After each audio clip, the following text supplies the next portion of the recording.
A leader is only a leader when people willingly want to follow that person. When they inspire, hope, when they inspire things, when you know that they're going to have your back no matter what. That's leadership, and I've witnessed that throughout my life.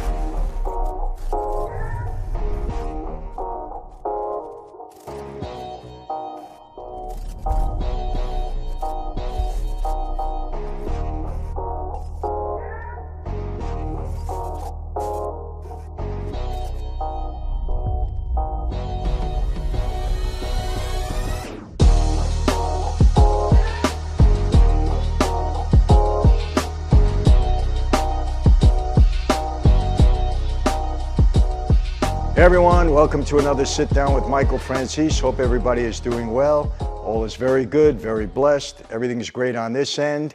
And as always, we give all the praise, honor, glory, and thanksgiving to God for that.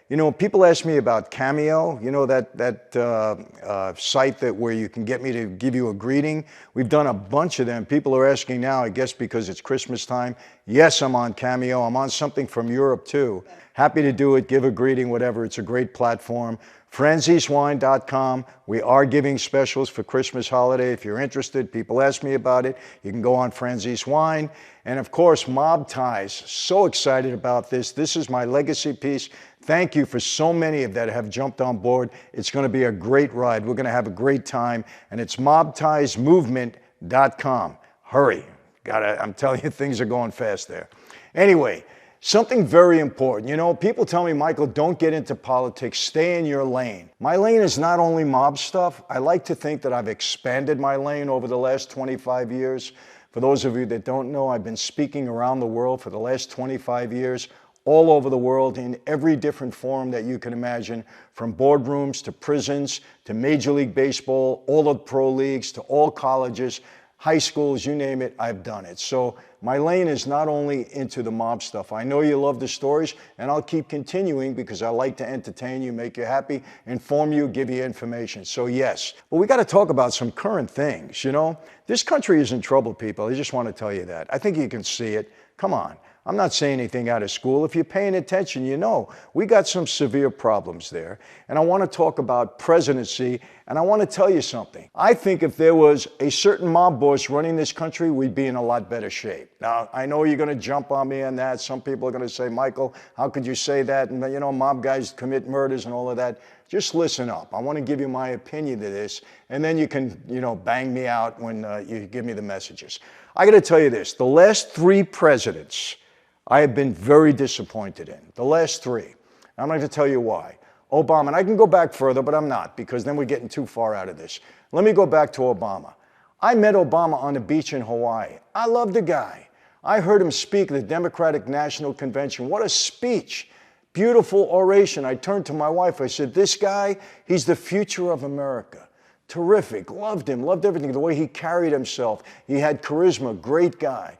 I said, not only this, if he gets elected into office, he is a first African American. He can bring this country together. We have too much division. He can bring it together. And I was really hopeful of that. And you know what? He failed.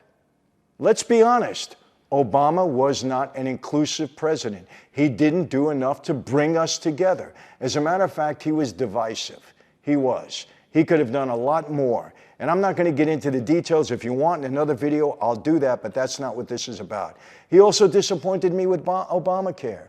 You can't out now lie to people. You can keep your doctor. You can keep your insurance company. That was not true. He said it just to get the bill passed. And whether it was good or not afterwards, okay, we have, discussions about whether Obamacare is good or not. Listen, I want everybody to have health care. Unfortunately, our brilliant Congress hasn't been able to figure it out. They can't do it, okay? They haven't been able to put a program, a plan, a healthcare plan in place where all of America can get covered properly. They just haven't been able to do it. But I was very disappointed in Obama. Let's go to Trump. I know I'm going to get beat up on this, but yeah, I liked Trump's policies for America. His policies I thought were good. I'm basically conservative in my ideology. I thought his policies were good. He personally, very divisive, extremely divisive, and that troubles me, okay? He wasn't diplomatic in speaking to people. He lowered himself by getting involved in some of the rhetoric. When everybody was attacking him, he attacked back. And I can understand you could stand up for your ground, but you don't have to stoop to that level. You know, people, the divisiveness in America, where do you think it started? It starts from the top.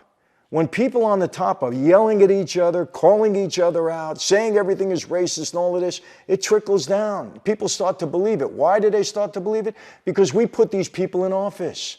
We expect, to follow them. We expect them to lead. So when we hear them saying things, we pick it up. The divisiveness starts at the top and it trickles down. And Trump was divisive. His rhetoric was not good.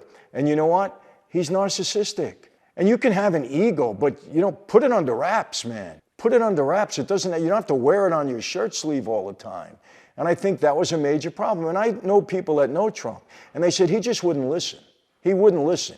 If you're a mob boss and you have a consigliere, and your consigliere is advising you, hopefully you put somebody there that you're going to listen to. Otherwise, what is he needed for? I think Trump had a problem. He didn't listen to his advisors. He thought he knew it all. That's what I was told from people around him that were close to him. Because so many times I would tell somebody, hey, tell him to stop with this rhetoric. He wouldn't do it. And, disappointing in that regard. Again, policy's good, but he is the president, disappointing in that regard. Let's get to Biden. Oh, it's not really Biden running the country. It's other people. Well, then what is he doing as president? He's the leader. Not supposed to be other people running the country. Biden's supposed to be running the country. Look, I'm not going to get into it all, but what he's doing is not good. It's not good. I don't have an alternative at this point. I'm not telling you put somebody else in office at this point that's there now. When the time comes, maybe I'll voice my opinion, but not right now. But come on, Joe Biden, let's be honest about it. Let's be honest about it. Is that who you want leading you? Really? And again, I'm not going to get into it all because then I'll get beat up for the politics. And I don't want to do that right now anyhow. That's not what that's about. Let's talk about what mob boss I think would be best suited, for the presidency at this point. Let's go to some of the current ones. Now, when I say current, recent ones in the last 30, 40, 50 years. Let's go to Chin Gigante. Let me tell you something. Boss of the Genovese family, very decisive. Oh, and before I get to this, what qualities do you want in a president? Well, you want honesty. Good luck with that. How many of them are honest these days? But you want honesty. But like I said, good luck with that. That's across the whole political spectrum. You're not getting much of that lately. You want leadership. You want somebody to be decisive. You want somebody to be strong. A leader is only a leader when people willingly want to follow that person. When they inspire, hope, when they inspire things, when you know that they're going to have your back no matter what. That's leadership. And I've witnessed that throughout my life. And I've also witnessed the lack of leadership. Listen, there's some people in the mob that might have had, a position over me, but I wouldn't want to follow them into war or anywhere else because I was afraid they wouldn't have my back. So leadership, of course. Determination, of course. Decisiveness, of course. This is what you want in your president. And you want to feel comfortable with him. You want to have confidence in him. He has to have character. He has to have charisma. He has to instill, confidence in you. That's what you want. So let's go to the mob boss stuff. Chin Gigante. He was a good boss. No question about it. He ran his family with an iron fist. But would Chin have made a good president? Chin didn't want anybody to know he was the boss. You can't be the president and not want anybody to know that you're the president. He just wasn't the most social guy around. So let's eliminate Chin from that, okay? Tony Salerno, I don't think so. Tony wasn't the most affable guy around, He was a decisive leader in many ways. He held his family together. People listened to him. He did inspire confidence in some ways. But he wouldn't be the right guy to lead the country. He just wasn't diplomatic enough. Chin wasn't diplomatic enough. Joe Colombo. I could see Joe Colombo. Joe Colombo was charismatic. He was decisive. Unfortunately, he didn't listen to his advisors. I think that's why he got killed. He made a mistake by going too out front in the Italian-American Civil Rights League. Shouldn't have done that as a mob boss, as a president. Okay, you want to be out front. You want to be the one calling the shots. You want to be the one that everybody turns to. You want to be the one that says, hey, the buck stops with me. You want to take responsibility. And you know what, too, in a president? You want somebody to say, hey, I screwed up. I made a mistake. Forgive me, America. I'm going to right the mistake that I made. I'm going to put us on the right track. Are we seeing that today? I don't know. Okay, so Joe Colombo, I think, would have been, he could have, he fit the part. And I think he would have been a guy that we could certainly nominate for president. Let's get to John Gotti. Listen, John was charismatic. John certainly was decisive. But John was very judgmental, number one, and narcissistic, and you can't be a president and be that person. I'm sorry. So listen, we all love John for what he was, for the fact that he was a stand-up guy. We respect the things that he did, but John Gotti's not going to be a good president of the United States. I don't think John was a good boss, not because he lacked leadership skills, but mainly because he was too out there. He did not understand or know how to take a back seat when he should have. And it hurt him. In the end, it hurt him. And you got to be diplomatic. John thumbed his nose in the face of the FBI and the Justice Department and other people.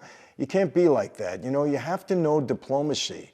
It's such a big part of being the president. It's such a big part of life. If you're in a position where you're dealing with people all the time and you have adversaries out there, you got to learn how to be diplomatic. I don't think John could have done that, and look, I didn't know him extremely well, but I had my run-ins with him. I had my social time with him. I don't think he would have been the guy. Carmine Persico, tough guy, but did he have leadership ability? Absolutely. Did he have firm control of his family? Absolutely, through some rough conditions because he was always in jail. But he installed the right people around him to maintain control of the family. And most of his relatives there, people were loyal to him. So he did inspire loyalty. And he went through a war and he won while he was in prison. So as president, I just don't see him as president. I'm sorry, I don't, And again, I'm not saying he couldn't handle the position, but I don't think he would have been actually the right guy. Okay, let's get to somebody I think could have done the job, and that is Carlo Gambino. He knew when to speak. He knew when to keep quiet. He had control of his family for almost 20 years. It was the biggest family. He grew it into the biggest family. And Carlo maybe doesn't get enough credit for that, but he really did. He took over from a volatile time, and he did a tremendous job with that family. He died at home. He died, among all his people. And he was a decisive guy. I know that for a fact. I know a lot that I've heard about Carlo. Obviously, I was younger. He died in the mid-70s. I was only in my 20s then. But from everything I heard about Carlo Gambino, he was a true leader, and he could have ran this country. He was the boss of bosses. All the other bosses respected him. They listened to him. He had a lot of influence and a lot of control. I think that he could have moved into that role. I really do. So Carlo Gambino, out of everybody that I mentioned, I think he would be the one guy that I would say, okay, let's give him a shot. Who else? Frank Costello was a diplomat. He knew how to get around people. He understood. He had vision. I think Frank Costello could have been president of the United States, and I think he would have done a good job. I really mean that. He would be my number one choice. It would be him and Carlo Gambino. And when these guys get into office and they put their people around them, they're supposed to listen to them. You're supposed to put people in place that you have trust and confidence in. Now, you can overrule them if you disagree with them, but you got to at least listen to them. And I think that's one of the problems that Trump had, and maybe others. Biden, I think, listens too much. He doesn't make any decisions. He's not decisive on his own. This is my baby right here, Nova, okay? She's my sweetheart. That's the tattoo. There's a reason for that, because she was terrific to my daughter in a time of need, and I love her, She's a beautiful dog, beautiful girl. Right, baby? Huh? Okay, thank you for visiting. Thank you very much. So that's it. So, could my bosses have been better presidents? Well, I just named two that I thought could have. But, people, on a serious note, that's my other dog barking. We got a little one and a big one. On a very serious note, I really believe this. This country is in trouble. And I really mean that. And we have to find that person or something that brings us together. And I really do hope it's not some tragic event. We don't need another 9/11. We don't need another tragedy in this country to come together. We need to do it on our own. We really do. Because this is not the same America that I knew 30, 40, 50 years ago. And I think we're heading down the wrong path. And I'm not saying this, I'm not a fatalist. I'm a very optimistic guy, but I'm also very realistic, and I call things as I see them. And we've got some troubles in this country, and we need somebody decisive. We need people to support him. We need somebody that's really going to take control of this country and bring us together. Bring us together. You know, we have a lot of enemies out there. China is a big enemy, and they're a powerful enemy. Russia is an enemy.